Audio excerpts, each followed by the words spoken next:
الرحمن الرحیم۔ احباب ایمان، بعض اوقات ہماری زندگی میں سے چھوٹے چھوٹے لمحات آتے ہیں جن میں بڑے بڑے سبق چھپے ہوتے ہیں۔ آج کا واقعہ بھی ایسا ہی ہے جسے سن کر ایمان تازہ ہو جاتا ہے اور اللہ تعالیٰ کی قدرت و رسول اکرم صلی اللہ علیہ وسلم کے معجزات پر یقین مزید پختہ ہو جاتا ہے۔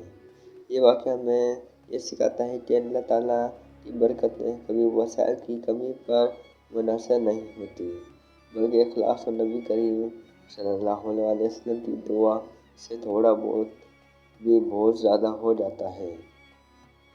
واقعہ ایک دودھ کا پیالہ اور 70 صحابہ کا۔ حضرت ابو ہریرہ رضی اللہ عنہ بیان کرتے ہیں کہ میں سخت بھوکا تھا۔ ایک دن میں مسجد نبوی کے دروازے پر بیٹھ گیا۔ اسی وقت رسول اکرم صلی اللہ علیہ وسلم تشریف لائے اور میری حالت دیکھ کر مسکرا رہے ہیں۔ آپ صلی اللہ علیہ وسلم نے فرمایا، ابو ہریرہ۔ میں نے عرض کیا، لبیک یا رسول اللہ۔ آپ صلی اللہ علیہ وسلم نے مجھے اپنے ساتھ لے لیا اور گھر تشریف لے گئے۔ گھر پہنچ کر ایک پیالے میں دودھ لایا گیا۔ میں نے دل ہی دل میں سوچا، آج تو میرا پیٹ بھر جائے گا کیونکہ میں کئی دنوں سے بھوکا ہوں۔ لیکن رسول اللہ صلی اللہ علیہ وسلم نے فرمایا، ابو ہریرہ جاؤ اور اصحاب صفا کو بلا لاؤ۔ اصحاب صفا تقریباً 70 کے قریب فقراء صحابہ کرام تھے جو مسجد نبوی میں ہی رہتے تھے۔ میں دل ہی دل میں سوچنے لگا، اگر یہ سب آ جائیں گے تو یہ تھوڑا سا دودھ کس طرح سب میں تقسیم ہوگا، میرا تو حصہ بھی شاید نہ بچے۔ لیکن میں نے رسول اللہ صلی اللہ علیہ وسلم کے حکم کے سامنے سر جھکا دیا اور سب کو بلا لایا۔ جب سب اصحاب صفا آ گئے تو رسول اللہ صلی اللہ علیہ وسلم نے پیالہ مجھے تھما دیا اور فرمایا، ابو ہریرہ سب کو پلاؤ۔ میں نے باری باری ہر صحابی کو دودھ پلایا۔ حیرت انگیز طور پر ہر ایک صحابی سیر ہو کر پی لیا اور پھر بھی دودھ باقی رہ جاتا۔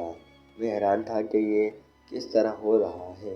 جب سب اصحاب صفا دودھ پی چکے تو رسول اللہ صلی اللہ علیہ وسلم نے مسکرا کر فرمایا، ابو ہریرہ اب تم اور میں پی لیتے ہیں۔ پھر ہم دونوں نے بھی وہ دودھ سیر ہو کر پیا۔ برکت اللہ کے ہاتھ میں ہے۔ ایک چھوٹا سا پیالہ 70 سے زیادہ افراد کو سیر کر گیا۔ اطاعت کا درس۔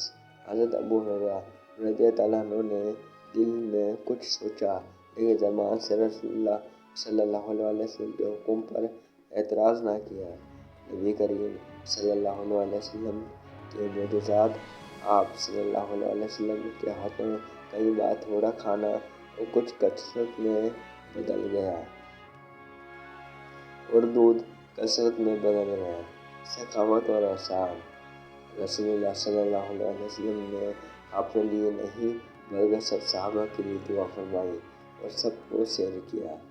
یہ واقعہ ہمیں سکھاتا ہے کہ اگر ہم اللہ پر بھروسہ کریں اور اس کے نبی صلی اللہ علیہ وسلم کے طریقے پر عمل کریں تو تنگی میں بھی اللہ اپنی رحمت سے کشادگی عطا فرماتا ہے۔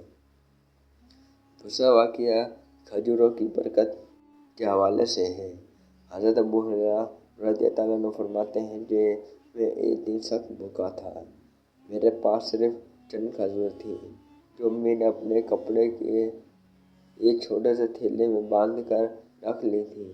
پھر میں یہ تھیلا لے کر رسول اللہ صلی اللہ علیہ وسلم کی خدمت میں حاضر ہوا اور عرض کیا، یا رسول اللہ صلی اللہ علیہ وسلم، یہ چند کھجوریں ہیں، آپ انہیں اپنے لیے قبول فرما لیں۔ آپ صلی اللہ علیہ وسلم نے فرمایا، ابو ہریرہ یہ اپنی جھولی میں ڈال دو اور جب بھی تمہیں بھوک لگے تو ان میں سے کھا لینا۔ حضرت ابو ہریرہ رضی اللہ عنہ کہتے ہیں، میں نے ان کھجوروں کو اپنے کپڑے میں ڈال لیا۔ عجیب بات یہ تھی کہ جب بھی میں بھوکا ہوتا تو ان کھجوروں میں سے کھا لیتا مگر وہ کبھی ختم نہ ہوتی۔ یہ سلسلہ حضرت عثمان کے دور خلافت تک چلتا رہا۔ ان دونوں میں مسلسل ان کھجوروں سے کھانا رہا۔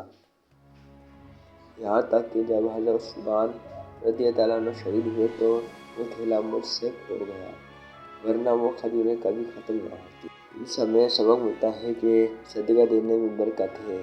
حضرت ابو ہریرہ رضی اللہ عنہ نے چند کھجوریں نبی کریم صلی اللہ علیہ وسلم کو پیش کی اور اللہ تعالیٰ نے ان میں ایسی برکت دی کہ سالہ سال ختم نہ ہوتی۔ آپ صلی اللہ علیہ وسلم کی دعا اور نظر کرم سے چھوٹی سی چیز بھی اتنی بڑھ جاتی تھی کہ بڑے بڑے مجمع کو کافی ہو جاتی۔ تنگ دستی میں بھی اللہ تعالیٰ اپنے بندے کو بے یار و مددگار نہیں چھوڑتا۔ یوں ایک دودھ کا پیالہ اور چند کھجوریں ہمیں سبق دیتے ہیں کہ جو بھی چیز رسول اللہ صلی اللہ علیہ وسلم کے ہاتھ میں آتی، اللہ تعالیٰ اس میں ایسی برکت ڈال دیتا کہ وہ سب